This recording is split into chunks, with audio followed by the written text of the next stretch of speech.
Kobbie Mainoo to Napoli. What's really going on at Manchester United?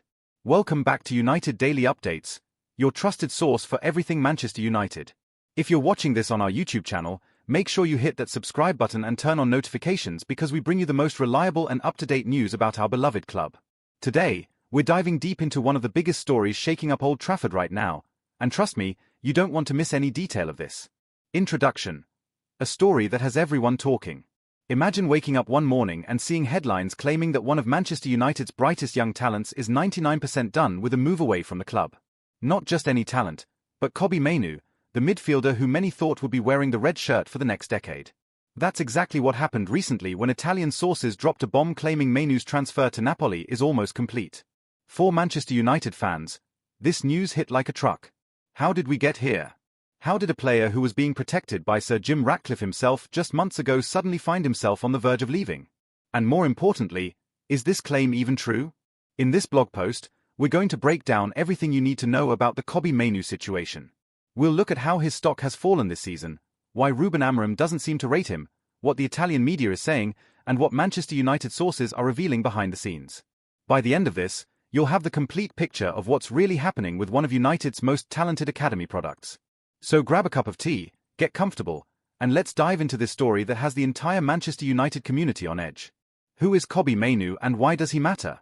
Before we get into the transfer drama, let's take a step back and remember why Kobbie Mainoo is such a big deal for Manchester United. Kobbie Mainoo is a 19-year-old midfielder who came through the Manchester United academy. He's not just another youth player who got a chance in the first team. This young man showed quality that made people sit up and take notice. When he broke into the first team last season, he brought energy, composure, and a maturity that players twice his age sometimes lack. What made Mainoo special was how comfortable he looked on the ball. He could receive passes under pressure, turn away from opponents, and keep United ticking in midfield. In a team that often struggled to control games, Mainoo brought a sense of calm and control. He wasn't flashy, but he was effective. He did the simple things well, and in football, that's often what separates good players from great ones. Manchester United fans fell in love with him quickly. Why? Because he represented something the club desperately needed, a homegrown talent who could actually make it at the highest level.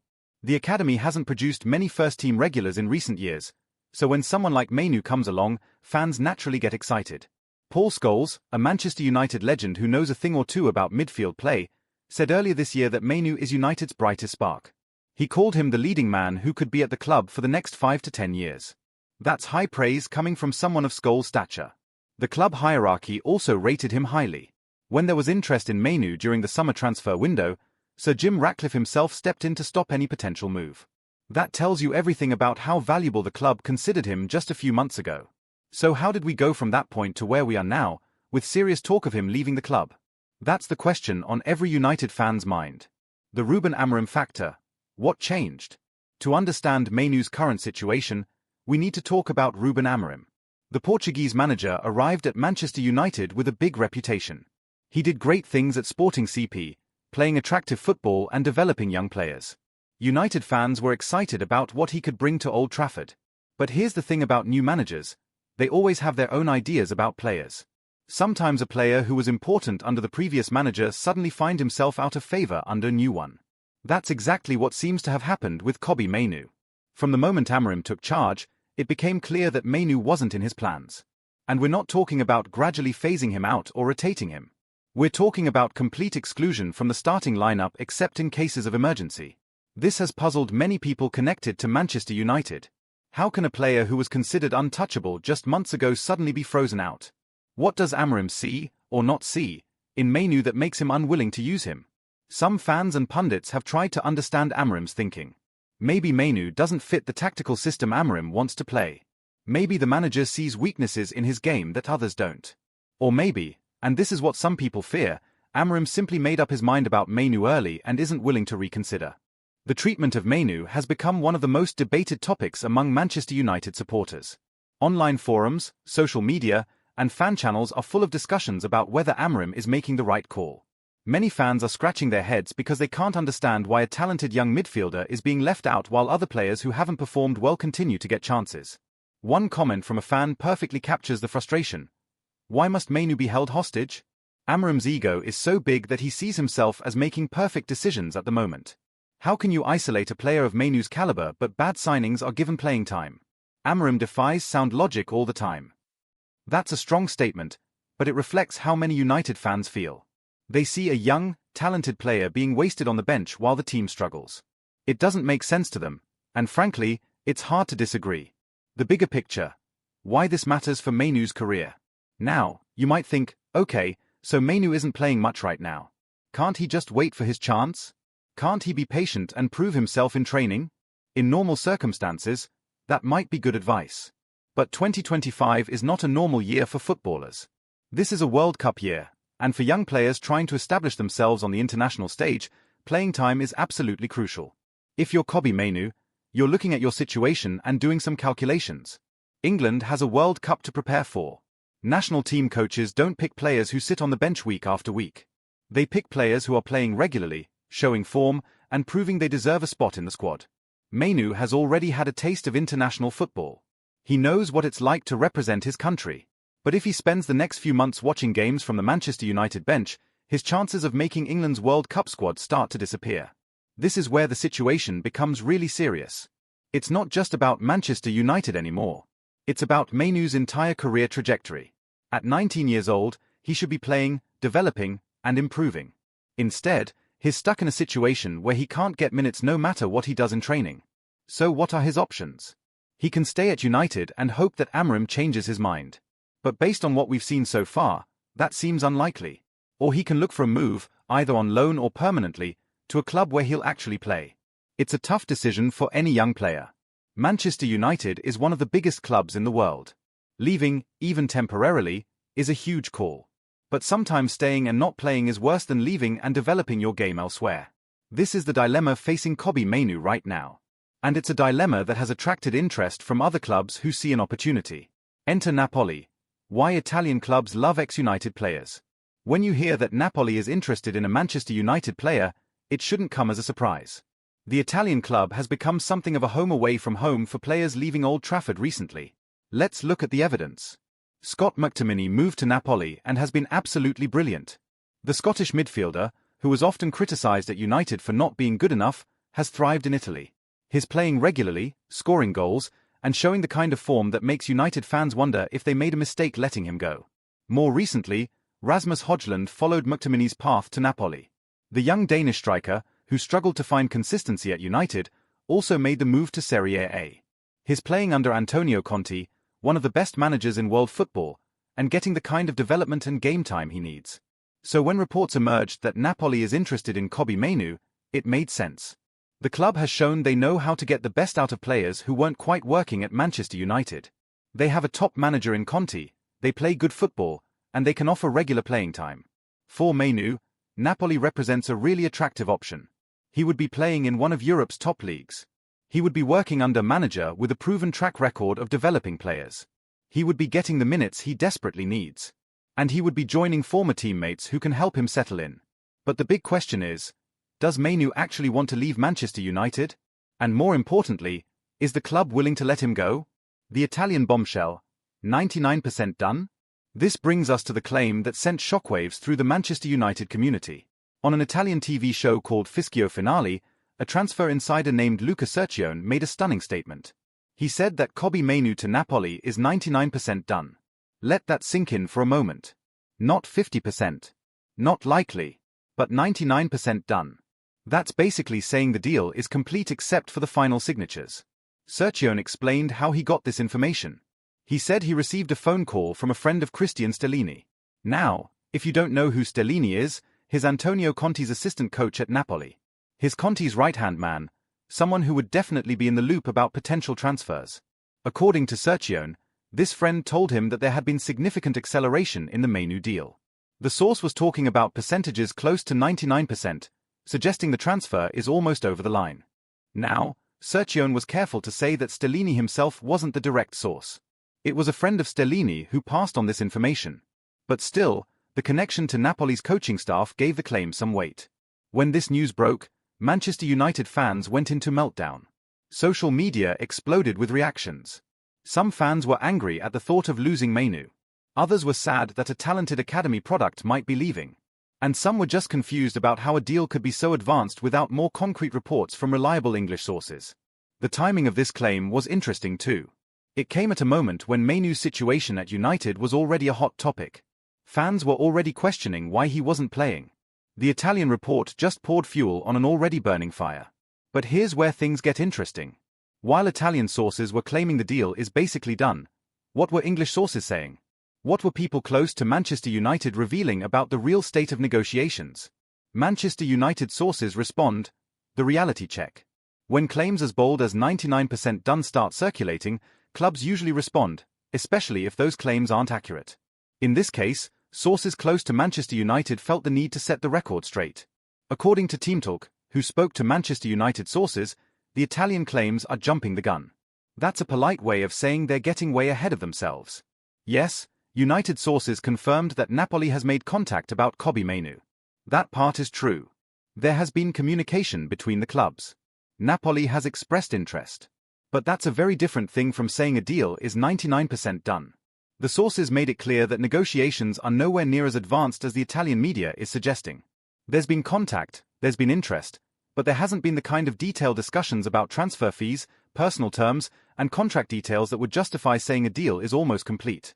So why the massive gap between what Italian sources are claiming and what United sources are saying? There could be several explanations. One possibility is that the Italian media is simply wrong.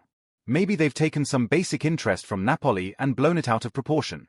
It wouldn't be the first time transfer rumors got exaggerated. Another possibility, and this is what many people suspect, is that Napoli is playing a media game.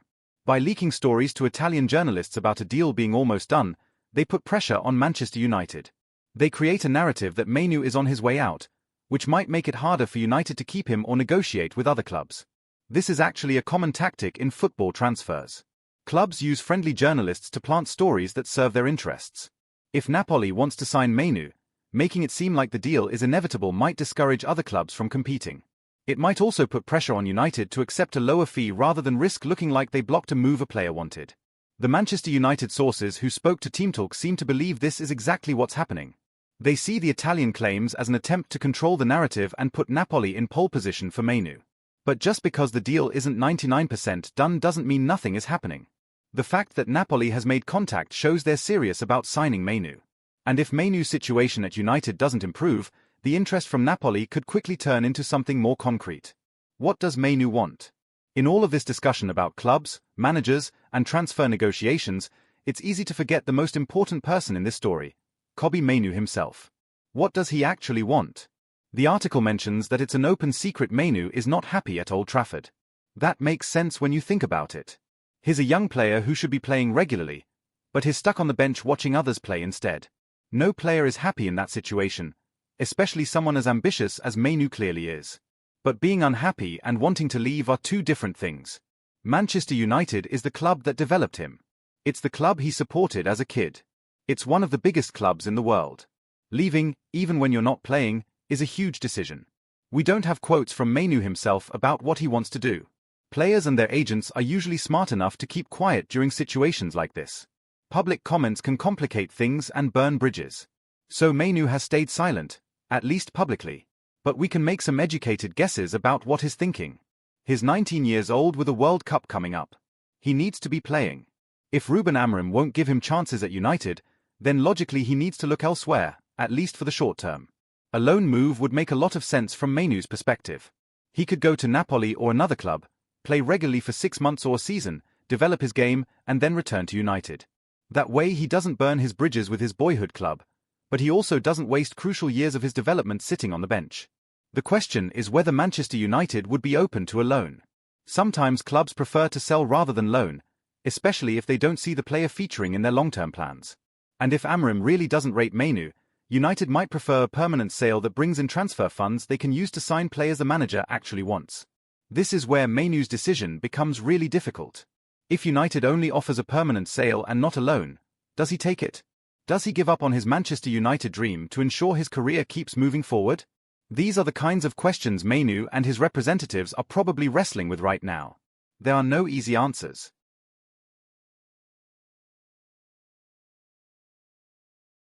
The fan perspective. United supporters are divided.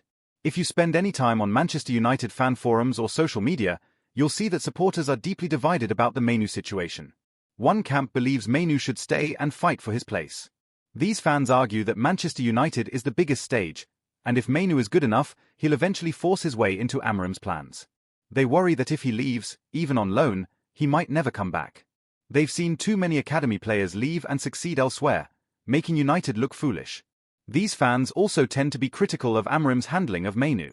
They see a talented young player being frozen out for no good reason. They want Amorim to give Mainoo chances and trust him to perform. Some even question whether Amorim is the right manager for United if he can't see what they see in Mainoo. The other camp takes a different view. They believe Mainoo's career is more important than loyalty to a club that isn't using him. These fans want what's best for Mainoo as a person and a player. If that means leaving United, even permanently, then so be it. They argue that sitting on the bench helps nobody. Better to leave and play than stay and waste away. This group tends to be more understanding of Amorim's position. They figure the manager sees Mainoo every day in training and has reasons for his decisions, even if those reasons aren't clear to fans watching from outside. They trust that if Amorim doesn't think Mainoo is ready or suitable, there's probably something to it. There's also a third, smaller group who have a more pragmatic view. They see the situation as a potential opportunity for United.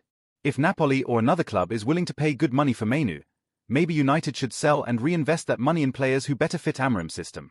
Football is a business, after all, and sometimes selling a talented player who doesn't fit is the smart move. The comment sections on articles about Mainoo reflect this division.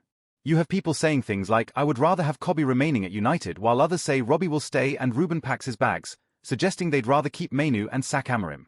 One person even said, "If you'd said 18 months ago that Mainoo would be in this situation, you would be called crazy." Amorim ruining a potential world-class midfielder. This range of opinions shows how passionate United fans are about this issue. It's not just another transfer story. It's about the club's identity, its commitment to young players, and its direction under new manager. The bigger questions about Manchester United.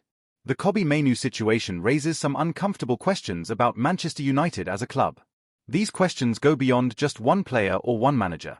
They're about the club's culture and how it treats young talent. First question: does Manchester United still believe in developing young players? For decades, United prided itself on giving youth a chance. The famous class of '92, with players like Beckham, Scholes, Giggs, and the Neville brothers, proved that academy players could form the core of a championship-winning team. Sir Alex Ferguson always gave young players opportunities. It was part of United's DNA. But in recent years, that commitment has seemed less strong. Academy players rarely break through to the first team. When they do, they often don't get the patience and support they need to develop. Is Mainoo just the latest example of this trend? Second question: are Manchester United making decisions based on football reasons or business reasons? The club has been through massive changes in ownership and structure recently. Sir Jim Ratcliffe and Ineos have taken control of football operations. They're trying to run the club more efficiently and make better decisions. But efficiency in business doesn't always align with what's best for player development. If United sell Mainoo, they'll get a transfer fee they can use to fund other signings. From a business perspective, that might make sense. But from a football perspective, are they giving up on a player who could be a star for them in the future? Third question: how much power do managers have at Manchester United? Amorim clearly doesn't rate Mainoo. But should one manager's opinion determine the fate of a young player who was highly rated by the previous regime? What if Amorim is wrong? What if he leaves in a year or two and the next manager would have loved to work with Mainoo? Other top clubs have structures where football directors and technical staff have input on these decisions. They provide some continuity and protection for young players when managers change. Does United have that kind of structure, or is the manager's word final? These aren't easy questions, and there are no clear right or wrong answers. But they're questions United fans are asking as they watch the Mainoo situation unfold. What happens next? So where do we go from here? What are the realistic scenarios for how this situation plays out? Scenario 1. Mainoo stays and fights for his place. This would require Amorim to have a change of heart and give Mainoo chances. Maybe an injury crisis forces Amorim to use Mainoo, and the young midfielder plays so well he can't be dropped. This is the fairytale ending many United fans hope for. Scenario 2. Mainoo goes on loan to Napoli or another club. This seems like the compromise solution. United keeps Mainoo's registration and can bring him back if Amorim leaves or changes his mind. Mainoo gets the playing time he needs. Everyone wins, at least temporarily. Scenario 3.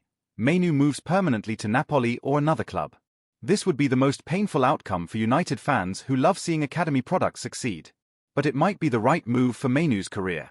Sometimes players need to leave to fulfill their potential. Scenario 4. The whole thing blows over. Maybe the Italian reports were completely overblown. Maybe Napoli's interest was never that serious. Maybe Mainoo decides to stay and be patient. The transfer window closes without any movement. Which scenario is most likely? Based on everything we know, a loan move seems like the most probable outcome if something happens. United would be reluctant to sell permanently, but they might accept a loan if it keeps Mainoo happy and developing. The January transfer window is coming up fast. That's when we'll get clarity on what's really happening. If Napoli is serious, they'll need to make a formal offer. If United is willing to let Mainoo go, they'll need to have honest conversations with the player and his representatives. One thing is certain, this situation can't continue as it is. Something has to give. Either Amorim starts playing Mainoo, or Mainoo finds somewhere else to play. The status quo benefits nobody. Lessons from similar situations. It's worth looking at how similar situations have played out in the past, both at Manchester United and at other clubs. What can we learn from those examples? Think about Angel Gomez. He was a highly rated Manchester United academy product who couldn't get opportunities in the first team. He left for Lille on a free transfer, and now he's thriving in France, even getting called up to the England national team. United let a talented player go, and he proved them wrong. Or consider Jadon Sancho. He left Manchester City as a teenager because he wasn't getting chances. He went to Borussia Dortmund, became a star, and eventually earned a big move back to England with Manchester United. Sometimes leaving is exactly what a player needs. On the other hand, there are cautionary tales too. Plenty of young players have left big clubs thinking they'll develop better elsewhere, only to discover that moving isn't always the answer. The grass isn't always greener. Sometimes the new club doesn't give you chances either. Sometimes you realize too late that you should have been more patient. The key difference in those cases is usually the reason for leaving. If you're leaving because you're not good enough yet, that's different from leaving because the manager simply doesn't fancy you despite your ability. Mainoo seems to be in the latter category. By all accounts, he's good enough. The issue is purely about Amorim's preferences. That makes his situation more like Gomez than like some of the other examples. If he's genuinely talented enough but just not valued by his current manager, a move could work out brilliantly for him. The Napoli connection. Why it makes sense. Let's talk more specifically about why Napoli makes sense as a destination for Kobbie Mainoo, if he does end up leaving. First, there's Antonio Conte. The Italian manager is one of the best in the business at developing players and building teams. He's won league titles in Italy and England. He's known for his tactical knowledge and his ability to improve players. If you're a young midfielder looking to develop your game, working under Conte would be an incredible opportunity. Second, there's the track record with Manchester United players. We've already mentioned Scott McTominay and Rasmus Højlund. Both players struggled to find consistency at United, but both have looked much better at Napoli. That suggests Conte's coaching and Napoli's environment could bring out the best in Mainoo too. Third, there's the style of play. Serie A is a league that values technical quality and tactical intelligence. Those are exactly the strengths Mainoo has. He's not a physically dominant player, but he's smart and composed on the ball. That kind of player often thrives in Italy. Fourth, there's the competitive level. Napoli are competing for the Serie A title and playing in European competitions. Mainoo wouldn't be dropping down to a lesser league or smaller club. He'd still be playing at a high level, facing good opposition, and developing his game in a competitive environment. Fifth, there's the pathway to playing time. Napoli need midfielders, and Conte has shown he's willing to trust players who come from United. Mainoo would have a real chance to play regularly, which is what he needs most right now. All of these factors make Napoli an attractive option. It's not a step down from United in terms of prestige or quality. It's a sideways move to a different environment where Mainoo might flourish in ways he can't at Old Trafford under Amorim. The financial side of things. While we focus a lot on the football side of transfer stories, there's always a financial element that matters too. What would a Kobbie Mainoo transfer look like in terms of money? Mainoo is young, English, and proven at Premier League level. Those three factors automatically make him expensive. English players always command premium fees because they help clubs meet homegrown player quotas. Young players with potential have extra value because the buying club gets many years out of them. And Premier League experience shows a player can handle top-level football. If Manchester United were to sell Mainoo, they'd probably want at least £40 to £50 million. That might sound like a lot for a player who isn't starting games, But that's the market for young English talent. Look at what Chelsea paid for Enzo Fernandez or what Arsenal paid for Declan Rice. The valuations for midfielders are sky high. Napoli would probably try to negotiate that price down. They'd point out that Mainoo isn't playing, that his value might drop if he stays on the bench, and that United risk losing him for less money or even free if his contract situation becomes complicated later. There's also the possibility of a loan with an option or obligation to buy. This would let Napoli test Mainoo for a season before committing to a permanent transfer. United might prefer this because it gives them a safety net if Amorim changes his mind or leaves the club. Personal terms would be another consideration. Mainoo is on a Manchester United contract, probably earning decent money but not superstar wages. Napoli could likely match or improve his salary, which would make the move attractive for the player financially. The financial side will be one of the key sticking points if negotiations get serious. United won't want to sell cheap, especially to a club that just got good money from them for players like McTominay. Napoli won't want to overpay for a player who isn't even starting games at his current club. Finding middle ground will be crucial. What Paul Scholes' comments tell us. Earlier in this blog, we mentioned Paul Scholes' comments about Kobbie Mainoo. Let's revisit those because they're really significant. Scholes said Mainoo is United's brightest spark. He called him the probable leading man who could be at the club for the next 5 to 10 years. He called the idea of selling Mainoo ridiculous. Now, Paul Scholes is not just any pundit. He's a Manchester United legend who played in Mainoo's position. He knows what it takes to succeed as a midfielder at Old Trafford. When he says something about a United midfielder, people listen. The fact that Scholes rates Mainoo so highly tells us that talented, knowledgeable football people see something special in this young player. It's not just fan bias or hope. There's genuine quality there. But Scholes' comments also highlight the disconnect between how many people view Mainoo and how Ruben Amorim views him. If one of United's greatest ever midfielders thinks Mainoo should be central to the club's future, why doesn't the current manager agree? This is what makes the situation so frustrating for United fans. They're not watching some mediocre player get dropped. They're watching a genuinely talented young midfielder get frozen out, and nobody can quite understand why. Scholes' comments will probably age in one of two ways. Either Mainoo will leave, succeed elsewhere, and Scholes will be proven right about his quality. Or Mainoo will stay, prove himself to Amorim, and become the player Scholes predicted. The worst outcome would be if Mainoo stays but never gets chances, and we never find out how good he could have been. The World Cup factor. We need to come back to the World Cup because it's such a crucial element of this story. For young players like Mainoo, the World Cup is a once-in-a-generation opportunity. The World Cup only comes around every 4 years. If you're 19 now, your next real chance after this one is when you're 23. Your peak chances are probably when you're 27 and 31. So every World Cup matters, but your first one is special. It's your introduction to the biggest stage in football. Mainoo has already shown he can handle playing for England at youth levels. The senior team isn't far away if he's playing well at club level. But national team managers don't select players who aren't playing. They can't. They need to know a player is match fit and in form. If Mainoo stays at Manchester United and continues not playing, his World Cup dream dies. It's that simple. He won't make the England squad if he's on United's bench for the next 6 months. But if he moves to Napoli or another club where he plays regularly, suddenly he's back in contention. He can show his quality week in and week out. He can catch the eye of England's coaching staff. He can force his way into the squad conversation.